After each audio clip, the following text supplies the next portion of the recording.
Over 4 decades, Aberdeen has built deep relationships throughout emerging market economies. And each episode of our Emerging Markets Equity podcast is your chance to eavesdrop on an agenda-setting conversation between me, Nick Robinson, and some of our brightest minds, figuring out the opportunities in key emerging markets. Search for the Emerging Markets Equity podcast from Aberdeen. That's ABRDN, wherever you get your podcasts. This is a Stocks for Beginners quick tip. Essential lessons. Questions answered. Caleb Silver is the Editor-in-Chief and Senior Vice President at Investopedia. He's a great guest with an awesome amount of investing knowledge. In this quick tip, we speak about dollar cost averaging, diversification, risk management, and the common mistakes made by new investors.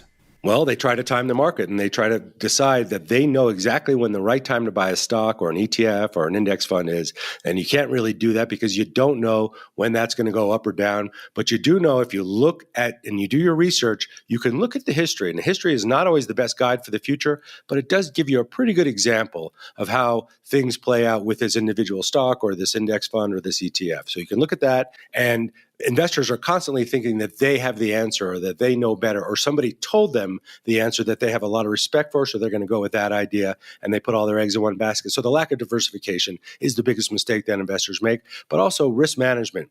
Now, investors always have to ask themselves, what is my threshold for loss? How much of a loss can I take and still be okay? And if you can't take a loss of more than 10% or 20%, the stock market's probably not the best place for you to be, because 10% drops like the one we're experiencing now, bear markets, these are not bugs of the stock market. These are features. These happen over time. You have to be able to invest for the long term and take those downturns and then invest more and be there when the stock market picks up again, because traditionally it always has for the past 150 years or so. So that's diversification. That's also having that time horizon and knowing your threshold for losses. And if you say, I can't take a 10% loss, there are ways to set up your portfolio where you can stop out of that trade if you don't want to be involved in it anymore. But that's risk management. So you have to have the risk management, the time horizon, the diversification approach, and the ability to know that you can't control what happens inside the market, but you can control how you invest, whether that's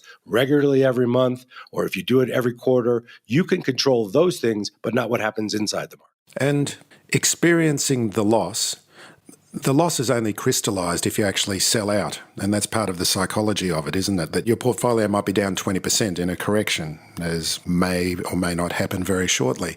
But you don't necessarily have to cop that loss until you actually sell. And that's part of the psychology of managing your own emotions, isn't it? That's right. You don't take the loss until you sell, and you don't take the profit until you sell. So you have control over that.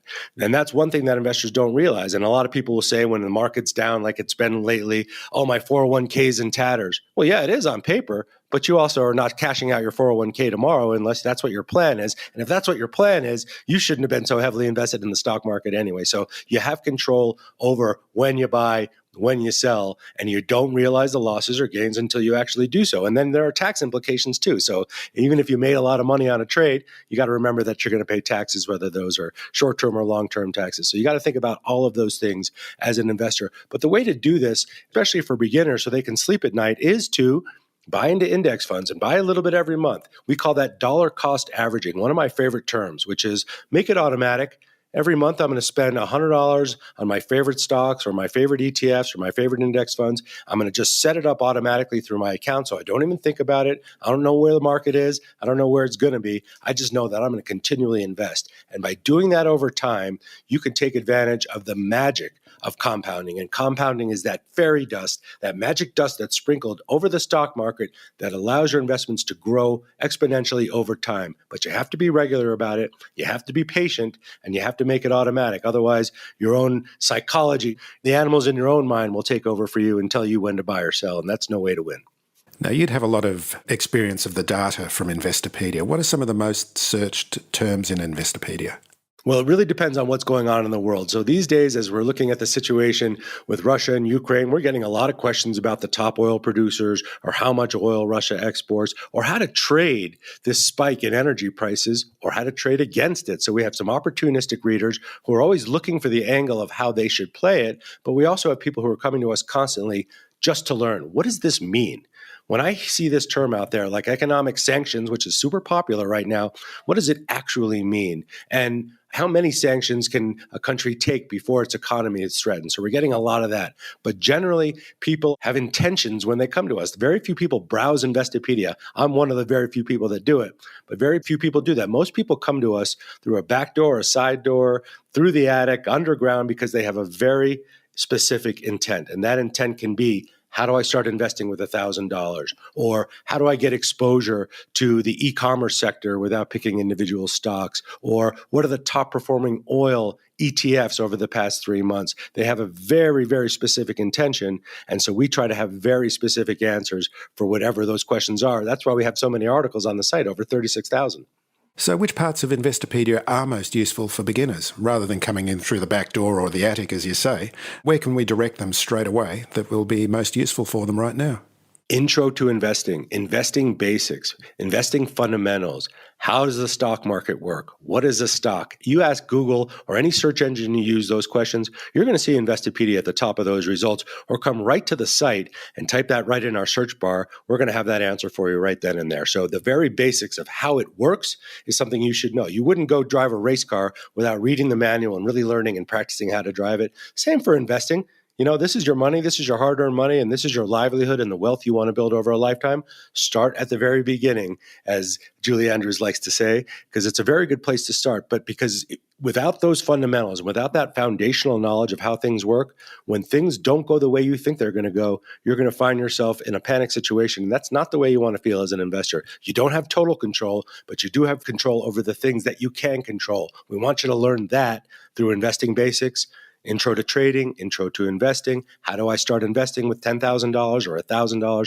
All of that will put you on the right path. And then when you're in that article, you're going to see on the left margin of that, you're inside a journey, because we know that people have a very specific question, but it's usually tied to another question. So we try to put our content together in a way that makes sense for the reader, so that if you've asked us that question, how do I start investing $1,000? We're going to give you the answer. And on the same page, we're going to give you a guide for your next steps. How do you sign up with an online broker? How do I do risk management in my portfolio? How do I select the right ETFs? So start in with a very basic question, and we've got a whole galaxy of information for you. If you found this podcast helpful, please tell a friend, especially if it's someone who needs to start thinking about investing for their future. You'll be helping them and helping me to keep this show on the road.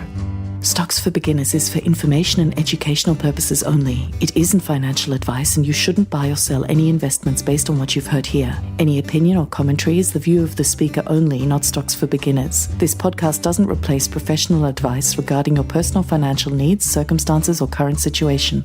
And thank you for listening to my podcast.